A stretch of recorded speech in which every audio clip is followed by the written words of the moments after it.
believe that. But the army that's rising is seriously coming out of, they're coming out of some pretty heavy places, you know, some pretty dark places. And they're being set free. And they're like, whoa. So they're going and yanking more people from the fire, which is what God's called me to do. I used to sit in rooms about this size all the time and say, hi, my name is Julie and I'm an addict. The Lord really spoke to me once I came to know Him in a personal and intimate way. Because when I would say that, I would say it every time before I spoke in those anonymous rooms because I was seeking a higher power to save me from myself. You know, I didn't understand God. I was raised in a godly home with godly parents. I went to church every single Sunday. I just used things that came into my life as excuses to build a house of failure. And that's really what happened. I didn't even know what to believe other than the lies that the enemy told me. I really didn't. I idolized all the wrong things and ended up making excuse after excuse in order to check out my self-inflicted painful life. You know, because everything that we do in our lives is about a choice. Every thought, every decision, every move, every action, everything is by choice. So we can take the things that the enemy tells us or the lies that the enemy tells us and we can choose to either let it take us up or take us down. It's a choice. It took me a long time to get to that point where I realized that for myself. It says in 2 Timothy 1:7, for the Spirit God gave us does not make us timid, but gives us power, love, and self-discipline. I was my own victim. I played the victim very well. Guilt, shame, remorse, fear, all of those things just entered into my life at a young age. I believe my addiction began when I was a child because I was addicted to approval, mainly the approval of my dad. I hardly ever saw him. He would leave in the middle of church and go to his golf game. I was raised at the country club, you know, with a silver spoon in my mouth.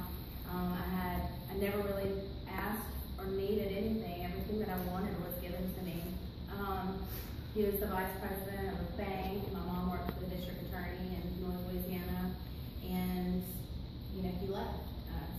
He committed suicide when I was 15 because of his own shame, guilt, remorse, and the things that he had done in his life that led him down his own path of self-destruction. So, in that moment, knowing that I was the last person to see him alive, knowing that I stood on the other side of that doorway and watched him cry and pace and smoke a cigarette, you know, and I could do nothing to open the door to go to him, you know, and I walked away, and then that was the last time I ever saw him. You know, to have my mom stand in front of me in this new school because he had moved us away because he was on his own geographical tour extravaganza, you know, and so to have her come and stand before me at school with the rain mixing with her tears and tell me, you know, that he was gone and I knew that it wasn't an accident, then, you know, everything changed for me that day. I know without a shadow of a doubt that the day that happened, I walked up to my grandmother's house and I saw my papa standing there, my mom's dad, and he looked at me and he said, Julianne, are you okay? And I said, you know what, Papa, God's going to take care of us. And I spoke a blessing over my family right then. And then I let the darkness consume me immediately. But I feel like part of the spiritual warfare was won that day because of the words that I spoke over my family, truly. When he did that, every weekend after that, I spent intoxicated. I went and got completely and totally loaded the day after his funeral. That was the first time I had ever ingested anything into my body that was foreign and not good for me. My life began a downward spiral from the get-go, and I could escape the recesses of my heart. You know, the darkness that I felt, you know, when I was intoxicated. It gave me instant courage. I was able to talk to people more freely. All of those things. I began using designer drugs at university. I tried to get into Ole Miss from Louisiana and had to get my out-of-state tuition paid. In order to do that, I had to get a certain score on my ACT, and I couldn't write. I did not know how to express myself through words. And so, math and science, I was a big geek. I made, you know, high scores on the ACT and that. My reading and writing cut me down. I'm going to tell you about that in a minute because it's funny how God uses our weaknesses studying using designer drugs at Louisiana Tech, which is the first time I'd ever settled for anything. I settled for a school I didn't want to go to in my own hometown. I just didn't even want to go to that school. It's where my parents lived, my mom, So in order to fit in with the crowd and to impress a man, I ran to the drugs. My mom was in a horrific car accident. A month before I graduated from college, I was the first person on her side of the family to ever have a college degree. And I'll never forget it because it was like, what am I going to do now? I'm an orphan. They found me within 5 minutes of the car wreck in a town I hadn't been in 6 months. It's all a miracle, no doubt. And she called that hospital her home, 6 to 12 months. She was like in intensive 6 months and then rehabilitation for 6 months. So when I graduated from college, I graduated alone, which created one more nail in my house of failure, one more nail in my coffin. I went to the hospital to see her and she didn't even know my name. It sounds so sad, but at the same time I had a decision to make. I had a choice to make. So that's when I found out that running was my new escape. Running from my circumstances, trying to find a new and improved me. But I took me everywhere I went and I did not take Jesus with me. So what showed up and was waiting for me at the front door of every new location was the enemy. Moving to the big city was probably the worst thing I've ever done. I moved from Ruston, Louisiana to Shreveport. It started the most terrifying ride of my life. I was Dr. Jekyll and Mrs. Hyde, per se. I had two personalities. It was two people. I was this person, working, mom, wife of a B-52 pilot, on the Officer Spouses Club, and I was using those tools that I knew about that to survive here, but over here I was in the ghetto. I was going out to the streets. I was not only using designer drugs anymore, I was using hardcore street drugs at this point. And none of this I was prepared for. I wasn't prepared to be a wife. I wasn't prepared to be a mother. I wasn't prepared to take care of myself. I wasn't prepared to be a junkie on the street either. And so I did not even know my own identity. I had no idea who I was. I was addicted to more of everything. So I feel like, let's see, when my dad had gone to prison when I was in the 5th grade, and I think if you want to ask like how I was triggered into my addiction, people use that word a lot. What are your triggers? What are the things that send you back out there or whatever? But I don't feel like I think trigger is a word that people would use as another excuse to stay sick.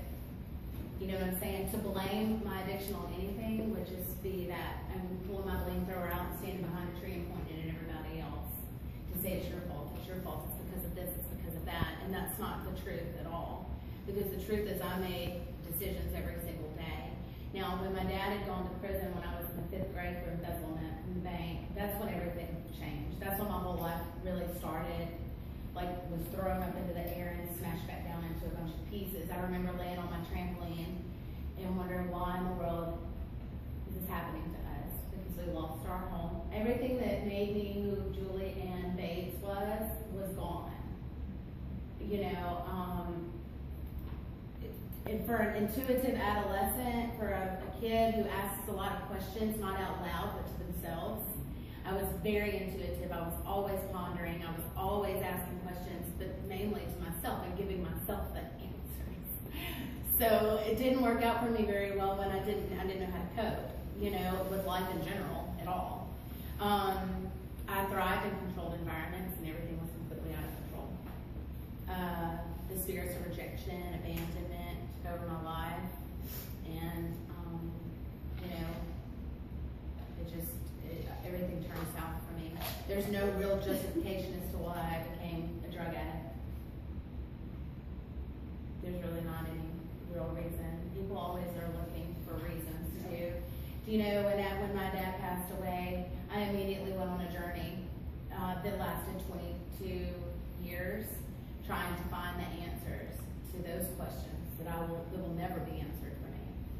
I mean, God's given me some pretty definite answers to some of these questions that I've had my whole life, but He alone can do that. But those 22 years, I was an Israelite.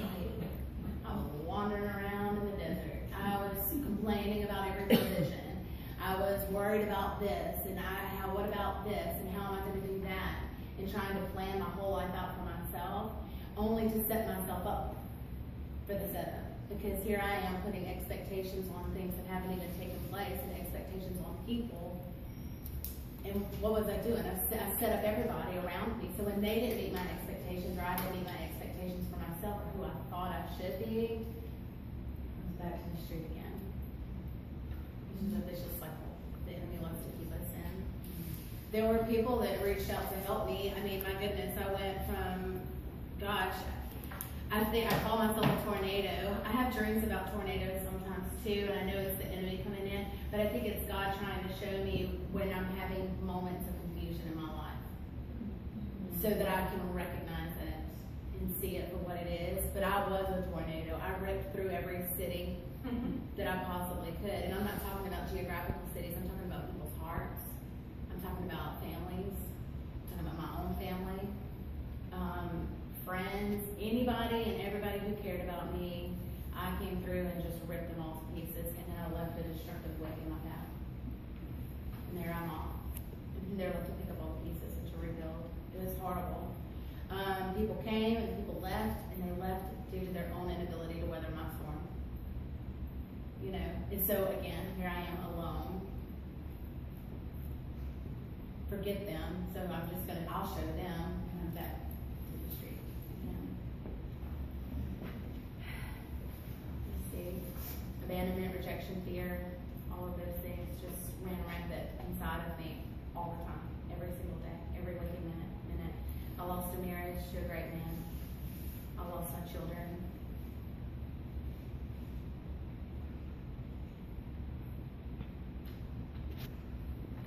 So I haven't seen or spoken to my boys in 3 years.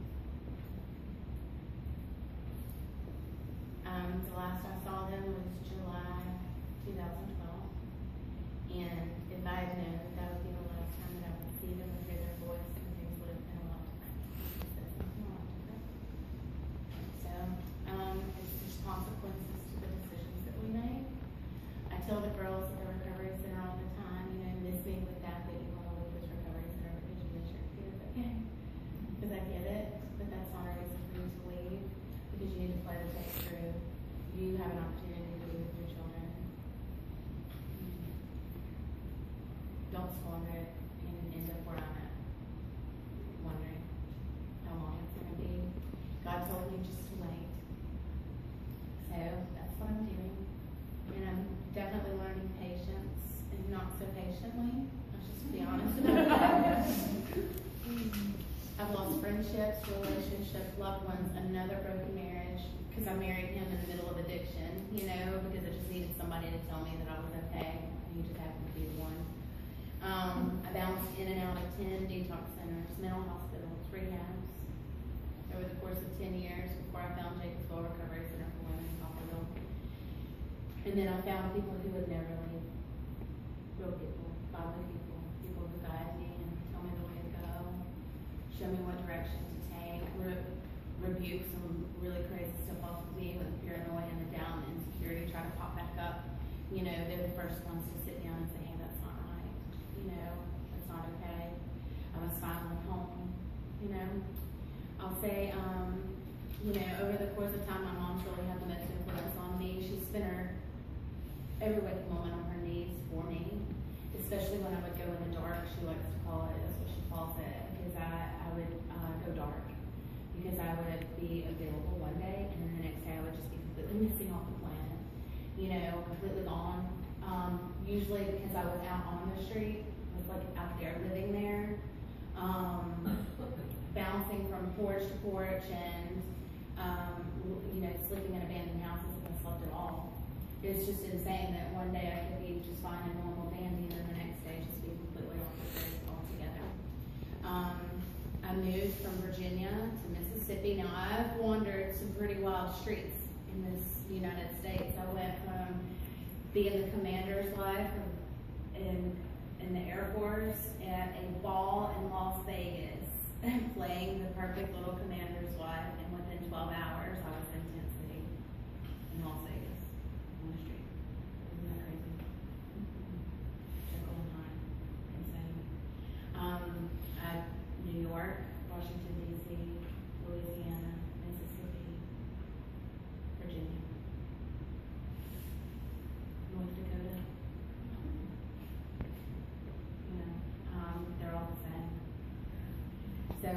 Virginia to Mississippi after another horrible relapse, in another state, another treatment center. So that was another geographical cure where I just waited. The enemy was waiting for me when I got to Mississippi. He was waiting. Arms open. Here I am. You know, I got your back. I got your front, your back, your sides. I got you, girl. And it was the only comfort I knew. There was a street in Meridian, Mississippi that I used to frequent. It was one that I lived on for about 3 weeks. Every day I would walk my feet, doing what I do to get my next fix. And I would walk past this abandoned house on Royal Road in Meridian, Mississippi every single day, 3 or 4 times a day. I walked by this house. It was the perfect place to sleep. It was next to a babbling creek, so I wouldn't any noise that I made trying to do what I was doing was going to be drowned out by a creek, and it was up off the road, and it was just a place of escape. But every time I went to step foot on the property, like, bam, I couldn't. I just could not do it. And so I said, because I know fear very well. Fear and I had a very intimate relationship, bless you. And so it wasn't fear. So in comes my inquisitive little mind, and I'm like, So I'd pass by this house every day, and I'd stand across from it, emaciated, walking around with one death eating a cracker, you know, and I would stand there and I'd look at it, and I'd say, what is it about you, house? You know, I left the streets of Meridian, traded them for the streets of Hattiesburg, you know, and that city tore me up, spit me out, ate me up, everything like that. Something happened to me. I'm going to get back to the house in a minute because this is kind of big. But I died on the street in Hattiesburg. I was living on a porch with no electricity and no running water. All of my belongings were scattered to the four winds. I had nothing to my name. And I had been up for 4 days, I think, something like that. And I went to another porch down the street. And while I was there, they gave me something I'd never had before. And so when I got up to walk back to my home porch, the place that I call home, I didn't have a place, I was homeless. I went and started walking, and then immediately I knew that something wasn't right, and I stopped breathing. So I remember falling to the ground and landing on my back and not being able to breathe at all. Now I had 3 suicide attempts that did not succeed. 3 very honest, good suicide attempts that I tried to kill myself. So I knew what getting close to death felt like. But this was different. This was true death. And I remember lying there, and I was like, I cannot believe this is how I'm about to go out right here in the middle of the street, in the middle of the Hattiesburg, Mississippi, in the middle of the ghetto. This is insane. And I remember thinking that. And at that moment, I reached out and I touched the hem of his garment. I did. The next thing I knew, I was walking down the street again. I have no recollection of standing up.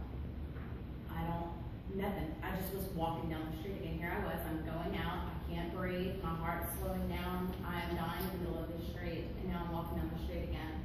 So immediately I thought, okay, well, I'm in hell, and so if I turn around, then I'm going to see my own body lying in the middle of the road. That's what it felt like. That I just popped right on out of my body, and I was a dead woman walking. The spirit just walking around in hell. That's what it felt like. And so I got back to that porch and I sat down, and I said, okay, if the sun sets, then that means the earth is still turning, and I'm still on it. So I just watched the sky and the things that were taking place around me. I believe the Lord opened my eyes to see the spiritual realm of what was really taking place around me, and I saw a lot of things that terrified me. And I was like, oh my gosh, but He made sure that I knew that it was real. This is reality. This is really what's taking place in the spiritual around you. So the sun set, and I went to sleep in the corner on the floor. And I woke up the next morning, and I walked. And I walked, and I walked, and I walked. And the very next day, I walked across the threshold to the Full Ministries. For 3 days I was there before I said, look, can somebody please pull out a map and show me where I am? I don't even know where I'm at or how I got here. Like, somebody tell me where I am on the planet. Like, I don't even know. Everybody was so happy and so beautiful and so loving and so caring, and they can't ever know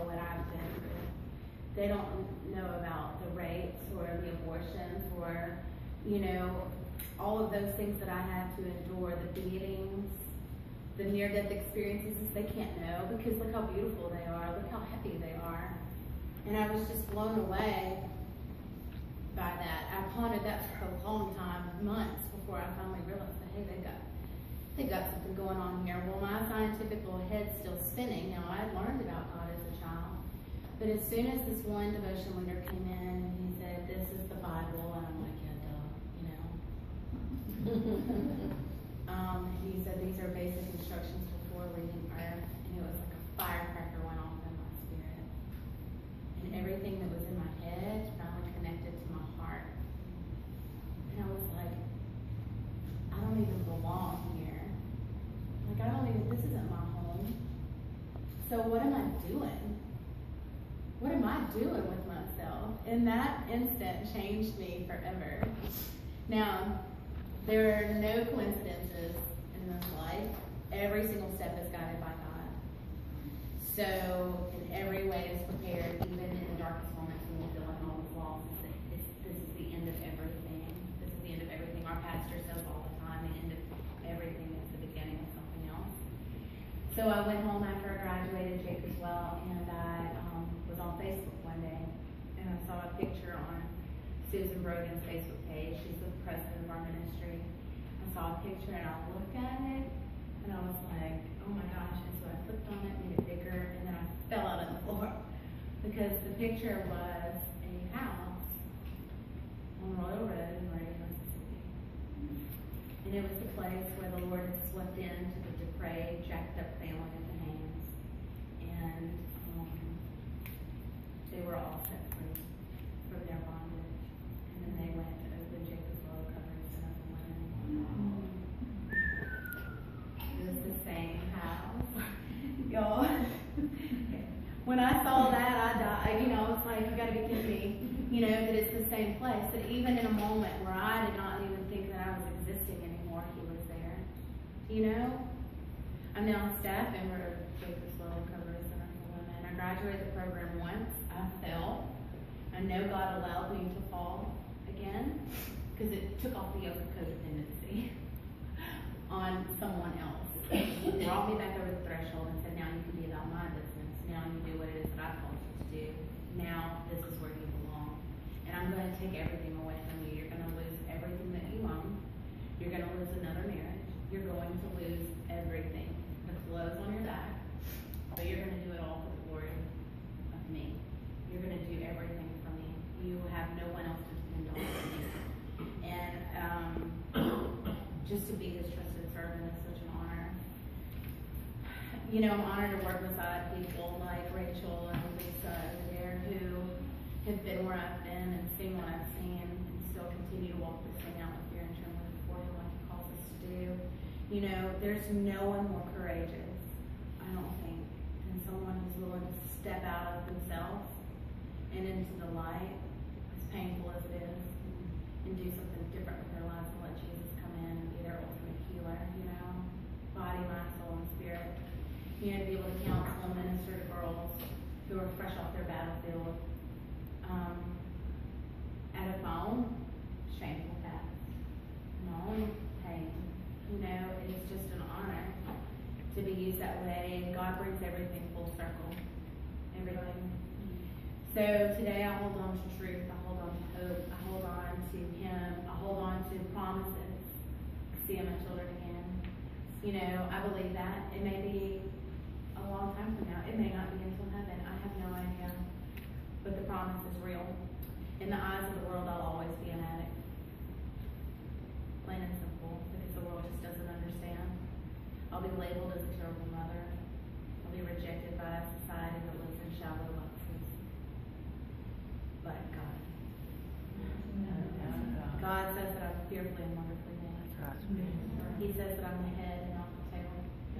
He says that he will never leave me nor forsake me. He says that he will repay me for all the years that I've squandered. Every last one of them. In the years of the locust and he says in his awesome word that I'm worthy, that I'm loved, I'm blessed, I am equipped for his service, I'm free. I have a few scriptures that I want to talk to you about because they're like my life verses. Once I realized that, oh my gosh, that word was alive and it spoke to me, I just started really diving deep.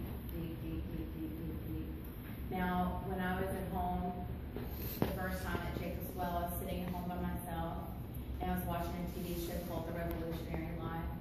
It's about this young couple who had left everything behind, sold all their possessions, and went into worldwide missions. They went into the Great Commission.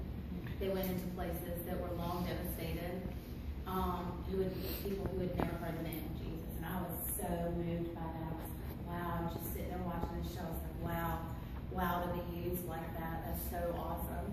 So he started talking, and he said something about South Mississippi, being from South Mississippi. Well, I'm home all by myself, so I start yelling at the television. I'm like, where in South Mississippi are you from? Tell me. And the enemy said, sit down and shut up. You will never be friends with people like that. So I did. I sat down and I shut up. I listened, and I just cried the rest of the day.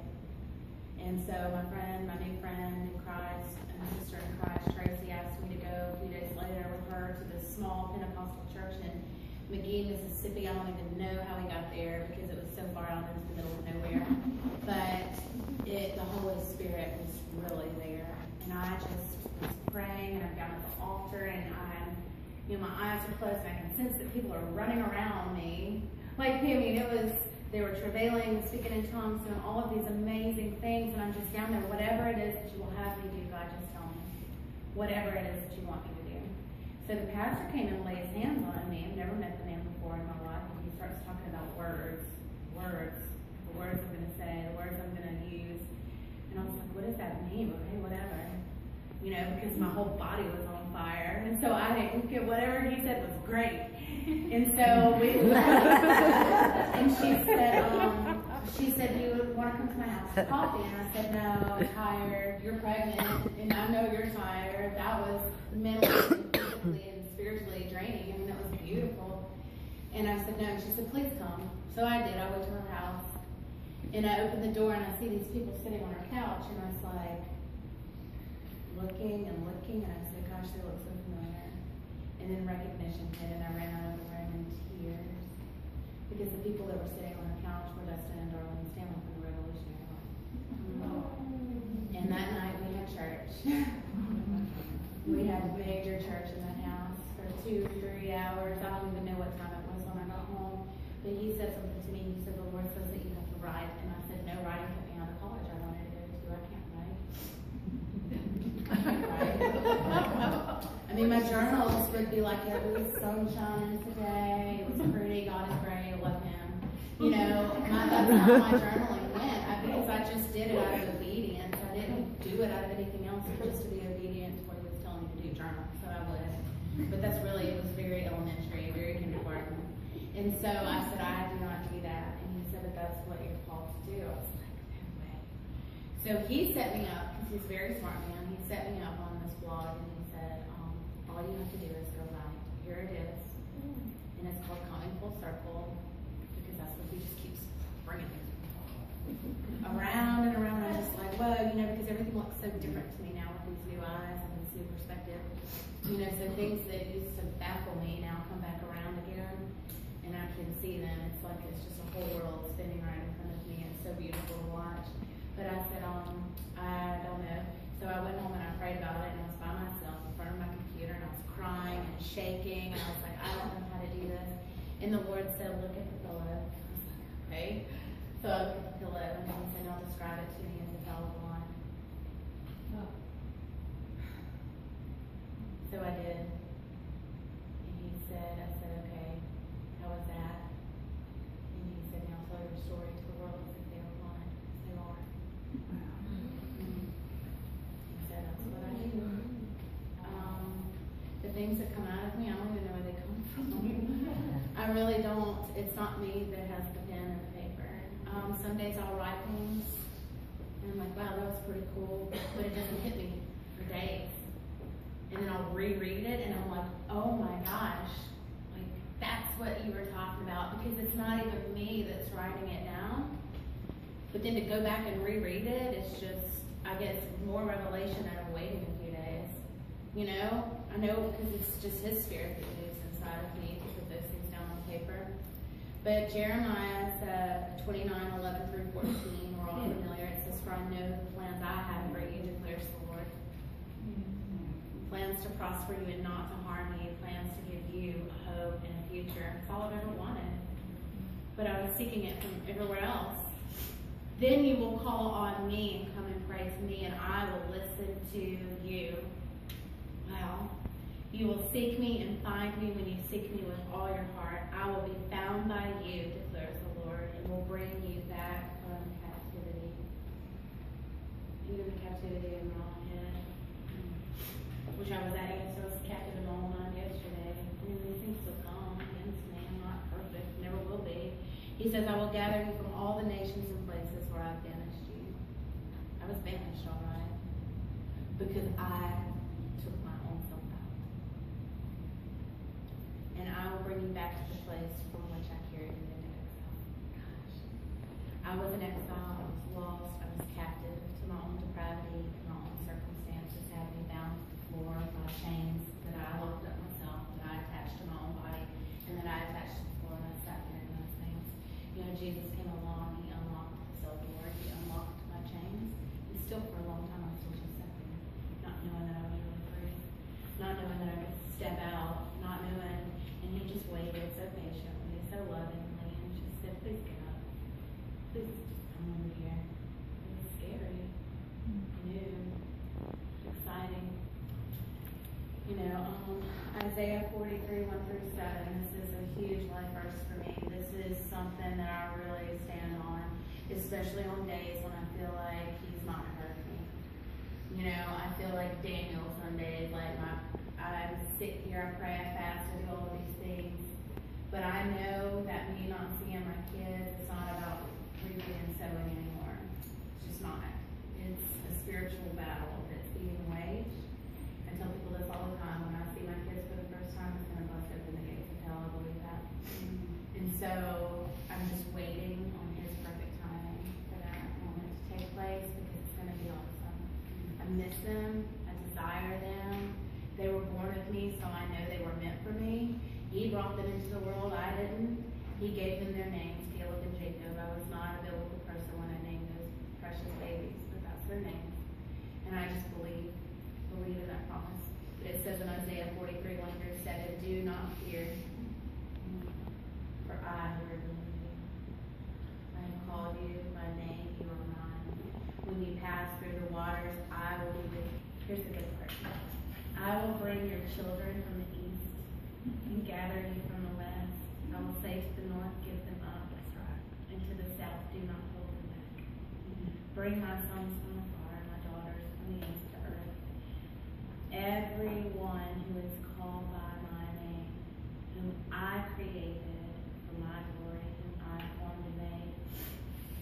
I used to think this will never happen for me. This is never going to happen. This is never going to be okay. I'm never going to get there. And every time I would say that, I would end up tapping the street, because I just didn't see any other way than to numb myself from the pain of what I was feeling, and the guilt and the shame and the remorse and all of those things. And I just did not see the light at the end of the tunnel.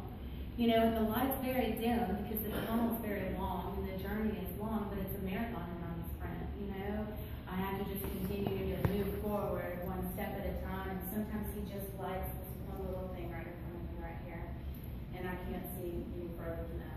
Just that. I see everything that way. You know, so He says, "Okay, we put it up." Sometimes He'll give me a view. Sometimes He'll say, "Okay, well, look at the meadow that's right ahead. You're trudging through the woods, but look what's right ahead of you." Just to give me the oomph to keep stepping. You know, He calls us to step on faith. Step on faith. You know, He orders our steps, but we have to. You know? So He will bring my children back to me. He will gather them to me and restore our relationship better than it ever was before. I think they'll be proud of me. I think they probably have a lot of anger inside of them right now. They're teenage boys at this point. But I think one day they'll see the truth, and that's my prayer. Genesis 50:20. This is my absolute favorite. It says, "You intended to harm me. You intended to harm me, but God." I love that. But God. But God, because everything before the but doesn't make it doesn't exist. But God intended it for good to accomplish what is now being done, saving many lives. That's, gosh, to be a city upon a hill of light before men. Wow. So it's the reason why I do what I do today. Is it hard being on the front lines of ministry? Yes. It's so hard. Mainly because I make it hard on myself. It increased doubt. What you're saying, really? Okay. Are you hurting that person's feelings? Are they okay? What about this? What about someone else? And then maybe that'll set a fire inside of them, and they'll say something to someone else. And that's part of the Great Commission that God calls us to preach to the nations. But some of the people that are in the nation, and some of the people that need us, are the ones that the world wants to throw aside, aren't we? So what if somebody hadn't come to me? What if somebody hadn't said, "It's okay, you're jacked up. You are a hot freaking mess. You are not okay." What if they hadn't done that? But it's okay, because I'm going to love you through it. Yes. So it's just my challenge to all of you tonight. It's just to, whatever it is, or whoever it is that's on your heart that you're probably thinking about right this very second. Love covers a multitude of sins. It covers a multitude. And that's all we're called to do. He created us out of love, for Him. Not to be burdened again by a yoke of slavery. So whatever it is that's got you held on tight, whatever it is, that one thing that maybe you don't want to talk about, that one person that you don't want to talk about, that one thing that's just saying, the one conviction that you have that you're not listening to, whatever it is, don't be burdened by that. Lay it down. It's so hard not to attach those things back to ourselves and lock ourselves back up to the floor. He set us free. If the sun sets you free, You're free indeed. So that's really all I have to share, and I appreciate you guys letting me speak my heart to you. It means a lot to be here, and I'm grateful for this place. Until training today, this feels like home to me. There's so much peace and love here, and I just thank you guys for